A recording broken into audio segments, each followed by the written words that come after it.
آج میں آپ کے ساتھ تصوف یعنی اسپریچولزم کی ایک آپ بیتی شیئر کرنا چاہتی ہوں۔ میں تصوف ہوں، میں وہ راستہ ہوں جو ایک ہاتھ میں کتاب اللہ کو تھامنے سے اور دوسرے ہاتھ میں سنت رسول صلی اللہ علیہ وآلہ وسلم تھامنے سے طے ہوتا ہے۔ میں ان دونوں چراغوں کی روشنی میں راہ سلوک طے کرنے والوں کی راہ کا دیا ہوں۔ میں تزکیہ نفس اور تصفیہ نفس کا علم بردار ہوں۔ فکر آخرت اور خوف خدا میرا منشور ہے۔ ڈھونڈنے والے مجھے صوفیاء کرام، مشائخ اور اکابرین کے ان مجاہدات اور مراقبات میں ڈھونڈا کرتے تھے کہ جن کی اساس قرآن و سنت ہوا کرتی تھی۔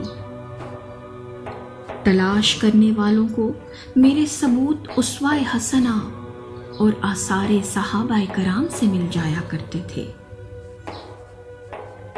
جب جب کسی کی زندگی زہد و تقویٰ کے سانچوں میں ڈھلنے لگتی، جب جب کوئی سادہ پیرہن اوڑھ کر سادہ غذا کھانے لگتا، جب جب کوئی اپنے نبی کریم صلی اللہ علیہ وآلہ وسلم کی سنتوں سے اپنی زندگی کے روز و شب سجانے لگتا، تو لوگ اسے صوفی کہنے لگتے۔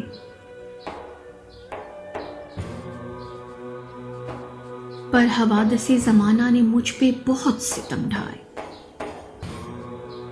کیا ستم ہے کہ دنیا پرستوں کو پورا حق ہے کہ کسی مضمون میں اعلیٰ سند یافتہ ریاضی دان، کیمیا دان اور ماہر حیاتیات کو استاد کہیں، مگر تف میری راہ پکڑنے والے جب طلب کے کاسے کو فیضان علم سے بھرنے کے لیے کامل مرشد تلاشیں تو بدعتی کہلائے جاتے ہیں۔ کیا یہ ممکن ہے کہ فزکس تو کتاب ہوتے ہوئے بھی بغیر استاد نہ پڑھی جا سکے، مگر راہ حق کے مسافر کو اللہ کی معرفت سیکھنے کے لیے استاد کی ضرورت ہی نہ پڑے؟ مگر میرے اوصاف پہ لگے تازیانے یہیں تک نہیں۔ کبھی مجھے بے شرح جاہل زلفیں بڑھائے، انگلیوں میں انگوٹھیاں پہنے، روپ دھارے اور سادہ لوگوں کے عقائد سے کھیلنے والوں نے رسوا کیا۔ کبھی مجھے کسی بزم میں صرف اس لیے تختہ دار پہ سجایا گیا کہ انگلیاں اٹھانے والے مل کے مجھے برہنہ کریں، مجھ پہ بھپتیاں کسیں، میرے اسلاف کی ریاضتوں اور عقیدتوں کے علم کو سرنگوں کریں۔ کبھی مجھ پہ انگلی اٹھانے والے میری تے سے بھی ناواقف رہے، مگر میں ان بے خبروں کے لیے کہ سراپا دعا ہوں۔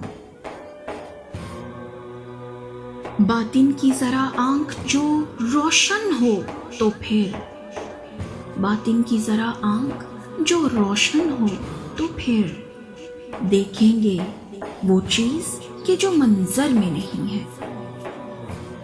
میری ذات پہ تازیانے لگتے رہیں گے، مگر میں وہی رہنما ہوں جو اپنے راہگیر کو ہر آن باخبر ہونے کی نشاندہی کرتا ہے کہ دیکھنا، مقصود نظر سے اوجھل نہ کر بیٹھنا، مقصود نظر سے اوجھل نہ کر بیٹھنا۔